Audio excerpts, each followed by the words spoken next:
Cora Rona, de que falaremos hoje em Pedro e Cora? De uma data que está chegando aí. Gente, sabia que a inteligência artificial vai ficar mais inteligente do que nós? E a data está chegando?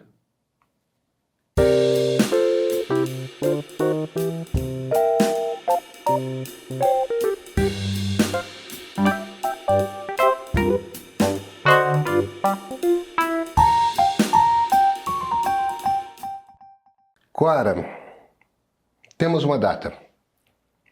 Uma data do fim do mundo? Aí depende. Talvez. 2028. Ah, pois é. Ainda tem um tempinho, mas não tem muito. Mas tem gente que é mais conservadora que acha que é 2028. 2028. É. 2028. Porque a gente está falando de inteligência artificial. A gente está falando da inteligência artificial de 2028. E por que eu estou falando disso? Porque há muito tempo, talvez não tanto tempo assim, mas desde que começamos essa onda de inteligência artificial generativa, existe esse debate no Vale do Silício a respeito de em que momento a inteligência artificial vai chegar num ponto em que ela ultrapassa a inteligência de humanos. E os especialistas já deram toda sorte de chutes. Ah, vai ser em 2030, vai ser 2024. Elon Musk já falou que ia ser 23, 24, 25, 26. Tomou na lata, aliás, com esse processo. Tomou na lata com esse processo. Que bom, né? A gente já chega lá. A gente ainda tem alegrias na vida, mas sim. 2028. Existe um consenso que a data de 2028 é a data que o Sam Altman, da OpenAI, usa, que o Demis Hassabis, do DeepMind, que é a IA do Google, usa, e agora Dario Amodei, da Anthropic, que faz o Claude, usa. Os três concordam que em 2028 a inteligência artificial vai chegar no ponto em que ela vai ficar equivalente ou maior que a inteligência humana. E por que eles concordam a respeito disso? É uma conta que eles fazem. E essa conta é o seguinte: eles chegaram à conclusão, de formas diferentes, que não tem mais o que inventar. Não está faltando nenhuma peça. Tudo aquilo que precisava ser inventado para a gente construir uma inteligência artificial equivalente ou maior que a inteligência humana já foi inventado. Não falta inovação. Aí nosso público talvez se vire e pergunte, mas falta o quê? Falta força bruta computacional.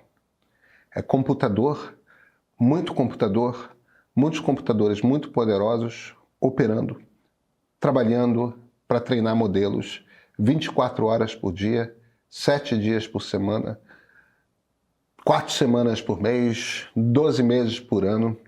Até 2028, alguém com esse poder computacional vai ser capaz de criar um modelo capaz de ser equivalente ou superior à inteligência humana.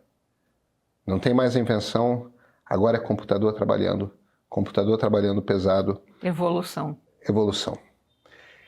E a pergunta-chave é a seguinte: vai ser nos Estados Unidos ou vai ser na China? Eu acho que vai ser na China, viu? Eu acho que vai ser nos Estados Unidos. Você acha? Acho. Cara, eu não sei, porque os Estados Unidos tem uma... Não é só a questão dos Estados Unidos estarem com Trump instalado lá, mas há uma resistência ao desenvolvimento da inteligência artificial, uma resistência muito maior do que na China, onde na China, aliás, não há o que o governo quer e estamos conversados.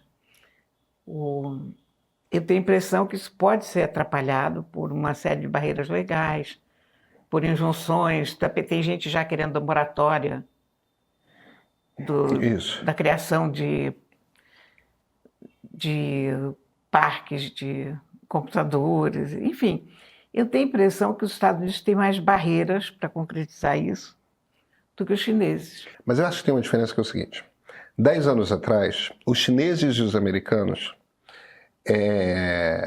olharam para a inteligência artificial e se lançaram para desenvolver a inteligência artificial por pontos de vista muito diferentes. O que os chineses falaram? A gente precisa desenvolver inteligência artificial para usos práticos da vida. Então, quando você olha robô, os chineses estão melhor. Quando você olha carro autônomo, os chineses estão melhor. Para as coisas do dia a dia, transação financeira, automação de casa, automação de cidade, em todas essas coisas específicas, os chineses estão muito na frente dos americanos. Os americanos olharam para uma inteligência artificial geral, tipo uma inteligência, não para um uso específico, mas para um uso de amplo espectro. Então, todo mundo tomou um susto, inclusive os chineses, quando o ChatGPT apareceu, porque essencialmente era uma inteligência que pensava. Não era uma coisa diferente. Mas isso é uma questão política, geopolítica, no fundo, hein? É uma questão ainda mais delicada do que isso. Porque qual é o problema? Por que os chineses não desenvolveram uma coisa tipo ChatGPT? Porque os chineses são uma ditadura que se preocupa muito em controlar a informação que a qual as pessoas têm acesso. Como é que você vai desenvolver na China uma inteligência que responde a pergunta que você fizer? É mais complicado. É mais complicado, entre outras coisas, porque como você tem que usar uma quantidade abissal de texto, você tem que ter acesso a uma quantidade abissal de texto. Que você não tem. Na China. Então, claro, os caras rebolaram e foram atrás de, para algumas empresas, para alguns laboratórios, liberam acesso aos textos. Mas aí eles têm que fazer com que o DeepSeek não possa falar da Praça da Paz Celestial, não possa falar disso, não possa falar daquilo, né? Tem os vários assuntos que são proibidos. Então você tem que botar trocentos filtros. Os americanos têm menos filtros, muito menos filtros, porque não é uma coisa tanto de censura, é mais uma coisa tipo, não pode pedofilia. Insegurança, eventualmente. Pois é. Só que esses filtros também tem na China. A China tem os mesmos filtros que os americanos e mais. Então, um problema é esse, que é como é que você desenvolve um troço que é essencialmente feito para ter acesso a toda a informação do mundo, querendo controlar toda a informação do mundo. Isso é muito curioso, como isso vai impactar diretamente esse desenvolvimento, né? E outro problema é chip, né? A China não tem acesso aos chips da NVIDIA. Por isso que ela está tão interessada em... Aliás, ela sempre esteve muito interessada em Taiwan, mas ela agora está forçando a mão, né? A Huawei está investindo muito pesado em ela própria desenvolver e existe a possibilidade de a Huawei de repente aparecer com chips equivalentes aos da NVIDIA. E aí os chineses teriam uma fábrica para produzir os seus chips de IA. E existe a possibilidade também, assim como ninguém estava esperando que o DeepSeek aparecesse, eles encontraram os atalhos lá, né? Existe a possibilidade também de eles descobrirem uma forma, eu estava dizendo que não tem nenhuma maneira, não precisa de inventar nada, né? E de fato, não precisa inventar nada, com tudo que já foi inventado sobre IA até agora, é só uma questão de força bruta. O que não quer dizer que você possa inventar uma técnica nova que te permita fazer isso mais rápido. Sim, pois é. E aí pode acontecer. Por isso que eu acho que os americanos têm mais chance que os chineses, mas os chineses não estão fora do jogo. Porque também não é como se eles não fossem altamente criativos, altamente desenvolvidos, inteligentes pra cacete, e assim como nos Estados Unidos é uma questão de Estado, né? Olha, nós vamos precisar falar de um livro que saiu lá nos Estados Unidos agora, que é a história da Apple na China.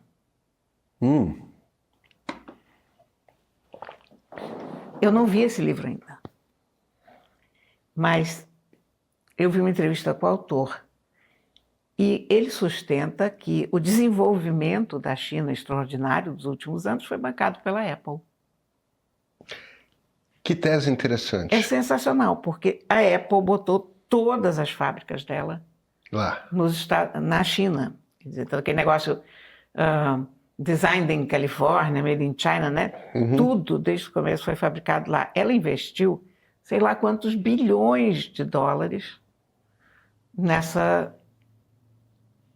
fábricas, no treinamento das pessoas. Você tem alguns bilhões de chineses hoje que têm um treinamento que nenhum americano tem, que nenhum europeu tem. Eles têm uma mão de obra altamente especializada em fazer telefone celular e, por causa da Apple, eles aprenderam o caminho das pedras e por isso eles têm a Huawei, por isso eles têm a Oppo, por isso eles têm tantas outras excelentes empresas de telefones celulares, porque eles criaram uma cultura de fabricação de tecnologia na China, onde não havia, e investiram uma montanha de dinheiro.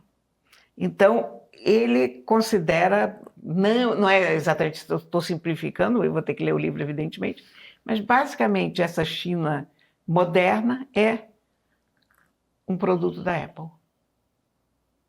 Que tese fascinante. Eu assisti uma vez uma entrevista do Tim Cook para um jornalista de economia. Eu não lembro se era uma coisa dessas entrevistas de palco ou se era uma entrevista jornalística, mas era Tim Cook em vídeo e CEO da Apple, né? Que é até setembro CEO da Apple, o cara que substituiu o Steve Jobs. E num determinado momento, o sujeito se vira para o Tim Cook e fala, e provoca ele. Mas vem cá, você não tem um problema com o fato de você fabricar o seu equipamento na China, que está explorando a mão de obra de um bando de gente que é muito mal paga, tudo mais, tal. E aí o Tim Cook se vira e fala, não, mas isso é um engano. Essa China de hoje não é a China de 30 anos atrás. Os produtos da Apple não são fabricados na China porque vai ser mais barato fabricar na China. É porque tem um tipo de mão de obra especializada, tem uma quantidade determinada de engenheiros, tocando com determinado tipo de disciplina, um determinado número de fábricas, que eu simplesmente não encontro em nenhum outro lugar do mundo aquilo, daquele jeito. As coisas que a gente faz na Apple hoje, com o nível de sofisticação que a gente faz nesses produtos de engenharia, e na quantidade de peças que a gente fabrica anualmente, eu não posso abrir mão da China. Só na China dá para fazer aquilo. É cria dele. Pode ser. Não, o Tim Cook pode estar falando verdade, esse jornalista pode estar certo. Olha, fez todo o sentido para mim. Há uma coisa que a China tinha para início de conversa que atraiu a Apple, que era mão de obra barata, gente extremamente disciplinada, ausência de sindicatos, ausência de voz de trabalhador. Você lembra que nos primeiros anos da Foxconn as pessoas suicidavam? Tanto que nos pátios internos da Foxconn eles começaram a botar aquelas redes para que as pessoas se jogassem num... Trabalhavam realmente em condições análogas à escravidão. E para você ver que a China era um problema tão grande que esse trabalho em condição análoga à escravidão já era considerado um avanço para os chineses que vinham do campo. Era um sonho, era uma coisa que eles queriam fazer e trabalhar na cidade, numa fábrica. E era esse terror absoluto. Depois que foi jogado um holofote naquilo ali, as pessoas começaram a saber o que estava acontecendo, melhorou um pouco, mas isso foi uma coisa perversa da Apple. Porque desde o começo a ideia ali era se aproveitar de pessoas que não tinham nem direitos, nem condições de exigir salários bons.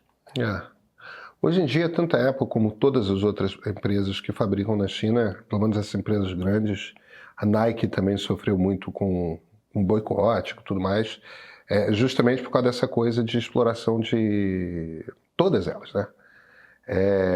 Talvez a Apple mais do que outras. Hoje todas elas têm aquelas coisas de contratam empresas para ficar visitando as fábricas, inspecionando, publicam relatórios anuais, tudo mais. Porque todas foram muito atacadas por causa disso, né? E com razão. É claro que sim. Com toda a É razão. claro que sim. Agora, sobre essa história de indústria chinesa, americanos, etc., você está sabendo do telefone do Trump, não está? Não. Conta. Cara, então, Donald Trump, na verdade seu filho Eric, resolveu no ano passado lançar um telefone americano feito nos Estados Unidos. Um Trump Phone. O que é um Trump Phone?